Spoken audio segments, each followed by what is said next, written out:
उत्तर प्रदेश के मुख्यमंत्री अखिलेश यादव मंगलवार को पूर्व निर्धारित कार्यक्रम के तहत बस्ती जिला में पहुंचे। इस दौरान उन्होंने बीजेपी पर जमकर निशाना साधा। उत्तर प्रदेश के पूर्व मुख्यमंत्री और समाजवादी पार्टी के राष्ट्रीय अध्यक्ष अखिलेश यादव बस्ती पहुंचे, जहां पर उन्होंने स्वर्गीय नंदू चौधरी के परिवार से मिलकर सांत्वना दी।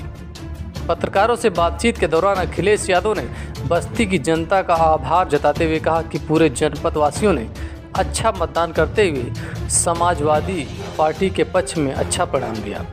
भविष्य में जो भी किसानों के सवाल हैं, नौजवानों के सवाल हैं, महंगाई बेरोजगारी के सवाल पर जनता हमारा साथ देगी। सरकार के गलत फैसलों से लगातार महंगाई बढ़ती चली जा रही है। आने वाले लोकसभा चुनाव में जनता इसका जवाब देगी।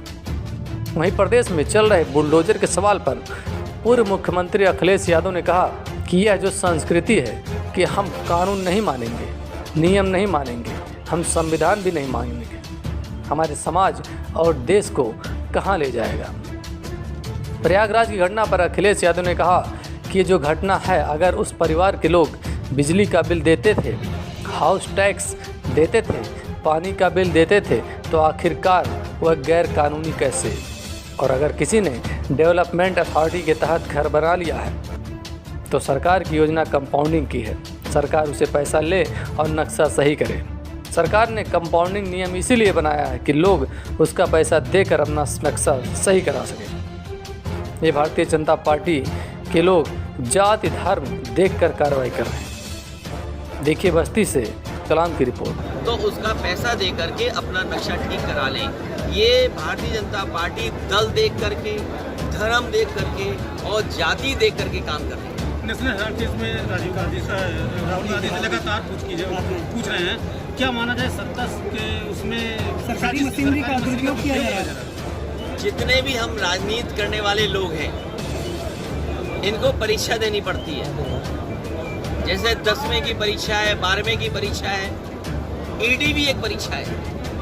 और ये मान लीजिए आप, ये जो परीक्षा है ये डेमोक्रेसी की परीक्षा है। डेमोक्रेसी में सोचिए ये परीक्षा हो रही है। और इस तरह सरकारें हमेशा करती आई हैं। जो सरकार ताकतवर है, आज उत्तर प्रदेश में देख लो, लेखपाल, तहसीलदार, एसडीएम मिल जाए, आपके घर को गिरा देंगे। आज किसी की भी ज़मीन किसी के नाम पे चढ़ा देंगे। आप एक एसओ से संबंध अच्छे हो, आप पे कुछ मामला अच्छा हो, मिठाई ठीक दे दें, आप किसी पे मुकदमा लिखवा दीजिए। ये ईडी की परंपरा, जिस तरीके से पॉलिटिकल लोगों को हरेस किया जा रहा है, ये संस्कृति बंद होनी चाहिए। अगर कभी कांग्रेस ने की है तो बीजेपी को उसका उदाहरण नहीं बनाना चाहिए। अगर कांग्रेस की सरकार में कोई गलतियां हुई हैं तो बीजेपी को उसका उदाहरण नहीं बनना चाहिए। और ऐसे तो ईडी किसी की भी जांच हो जाएगी।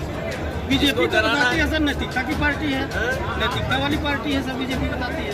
इनको एक नैतिकता के लिए सलाहकार अपॉइंट कर लेना चाहिए, क्योंकि जिस तरीके से इनके नेताओं की भाषा है, इन्हें बहुत जल्दी एक भाषा अच्छी करने के लिए एक सलाहकार नियुक्त कर लेना चाहिए। उत्तर प्रदेश के मुख्यमंत्री कहते हैं कि उत्तर प्रदेश में लॉ एंड ऑर्डर पूरी तरीके से मुस्तैद है, इसमें क्या कहेंगे? लॉ अलग फेंक दिया है, ऑर्डर कहीं और चल रहा है। आप बताइए, सबसे ज़्यादा कस्टोडियल डेथ हो रही यूपी में, सबसे ज़्यादा नेशनल ह्यूमन राइट कमीशन की नोटिस हैं, सबसे ज़्यादा जो अनुसूचित जनजाति के लोग हैं उनके पास अन्याय हो रहा है, जो महिलाएं हैं उनके ऊपर सबसे ज़्यादा उत्पीड़न और घटनाएं उत्तर प्रदेश में हो रही हैं। तो ये क्या लॉ एंड ऑर्डर है? लॉ एंड ऑर्डर केवल दिखावा है अपने लोगों को खुश करने के लिए। और बीजेपी ये जितना भी घटनाक्रम कर रही है, क्योंकि महंगाई का जवाब नहीं है इनके पास। क्या लगता है उत्तर प्रदेश महंगाई का जवाब नहीं, बेरोजगारी का जवाब नहीं, इसलिए आपको हमको जाके रखे हुए हैं। प्रधानमंत्री 10 लाख लोगों को रोजगार देने की पहले ही हुआ, पहले क्या प्रधानमंत्री जी नौकरी दे रहे हैं या बीजेपी वाले? इनको अपना ही संकल्प पत्र पढ़ना चाहिए। बीजेपी को अपना संकल्प पत्र पढ़ना चाहिए और बताना चाहिए कि उन्होंने कितना वादा किया था नौकरी का। ये तो उत्तर प्रदेश के मुख्यमंत्री जी कह रहे थे कि 100 दिन में जाने कितनी नौकरी दे देंगे, वो आप क्यों भूल जाते हो? आप उत्तर प्रदेश का संकल्प मत उठाइए, 70 लाख नौकरी देने की बात की दूसरी सरकार। इधर कैंसर की बीमारी बहुत फैल रही है और बड़े बड़े लोगों को भी कैंसर हुआ है। बड़े लोगों का कैंसर अभी ठीक नहीं हो पाया है, लेकिन इधर अखबारों के माध्यम से या इलाज के माध्यम से जानकारी मिली है कि दुनिया में इसकी खोज हुई है कि कुछ कैंसर पूरे तरीके से इलाज हो सकते हैं। लेकिन अगर आप आंकड़े निकालोगे आप उत्तर प्रदेश के और ख़ासकर गोरखपुर के आसपास के और उत्तर प्रदेश के इस हिस्से में, तो सबसे ज़्यादा आप पाएंगे कि कैंसर से लोग बीमार हो रहे हैं। नंबर 1 कैंसर है, उसके बाद हार्ट डिजीज़ है, किडनी है या डायबिटीज़ है। हालांकि मेडिकल कॉलेज बन रहे हैं और मुझे याद है कि समाजवादी सरकार और उस समय कांग्रेस की सरकार थी कि डिस्ट्रिक्ट लेवल पर मेडिकल कॉलेज बने, वो शुरुआत हुई थी। मुझे उम्मीद है कि इस बीमारी का और गरीब को समय पर इलाज मिले। आज गरीब को इलाज नहीं मिल पा रहा है और सही तरीके का इलाज नहीं, क्योंकि कैंसर जैसी बीमारी का इलाज बहुत महंगा है। लोगों को बम्बई जाना पड़ता है।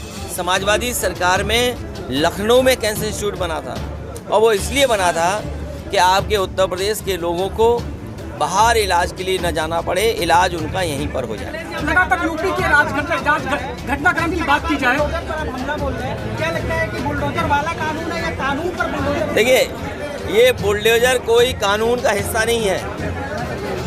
ये बुलडोजर भारतीय जनता पार्टी डराने के लिए इस्तेमाल कर रही है। भारतीय जनता पार्टी बुलडोजर का इसलिए इस्तेमाल कर रही है कि दल देख करके डरा रही है, दल देख करके, जाति देख करके, धर्म देख करके। लेकिन हमें अपने संविधान पर और कानून पर भरोसा है। एक दिन इसी प्रदेश का कानून, देश का कानून इनका बुलडोजर गैराज में खड़ा कर देगा। और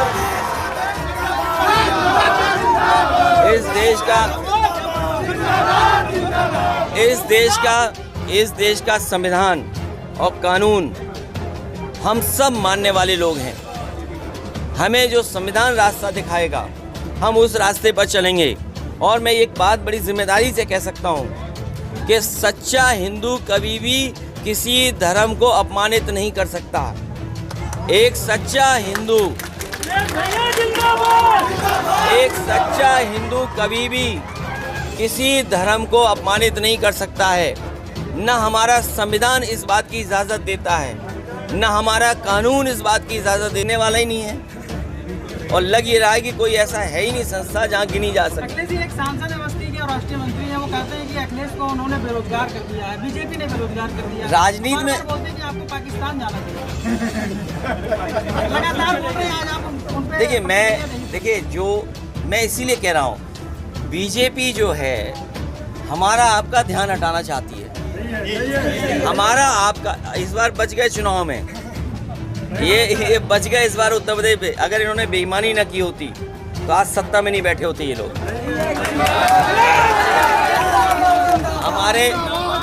हमारे समाजवादी लोगों को हरा दिया बिजनौर में, किसी को 300 वोट से, किसी को 30 वोट से, किसी को 1200 वोट से। जौनपुर में हार गए कम वोट से। तो बीजेपी ने जितना कुछ कर सकते थे वोट काटने का, इस गांव में पता कर लो सबसे ज़्यादा वोट काटे गए होंगे।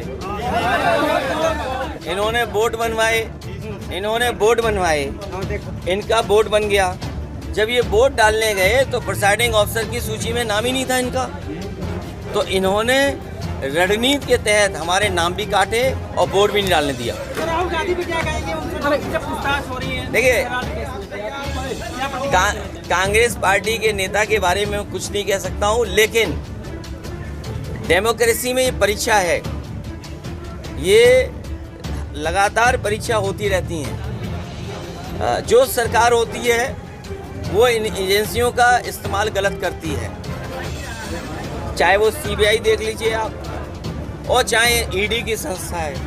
और ये परीक्षा है लोकतंत्र में। ईडी का तो इन्फोर्समेंट डायरेक्टरेट फुल फॉर्म हो सकता है, लेकिन अगर हम ये देखें तो ये एग्जामिनेशन डेमोक्रेसी है कि आपको इस परीक्षा से भी गुजरना है। आप पे आरोप लगेंगे और जिस तरीके का भेदभाव काम सरकार में हो रहा, ये बताइए जिन्होंने कहा काला धन वापस आ जाएगा, उनकी सरकार में विदेश भाग गए लोग, ईडी क्या ढूंढने जाएगी उनको? जो लोग भारत का पैसा लेके भाग गए, बताओ ईडी कितने को ढूंढने गई वहाँ विदेश में? अबे झूठा फंसाना हो, अरे ये तो ईडी डिपार्टमेंट है, यहाँ तो एसओ साहब को कुछ दे दो मदद, वो तुम्हें फंसा देंगे झूठा।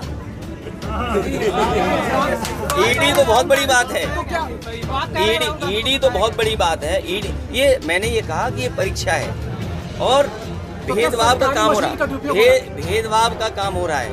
और जो दिल्ली में बैठे लोग हैं वो जानबूझ करके परेशान कर रहे हैं, और खासकर विपक्षी दलों, याद कीजिए।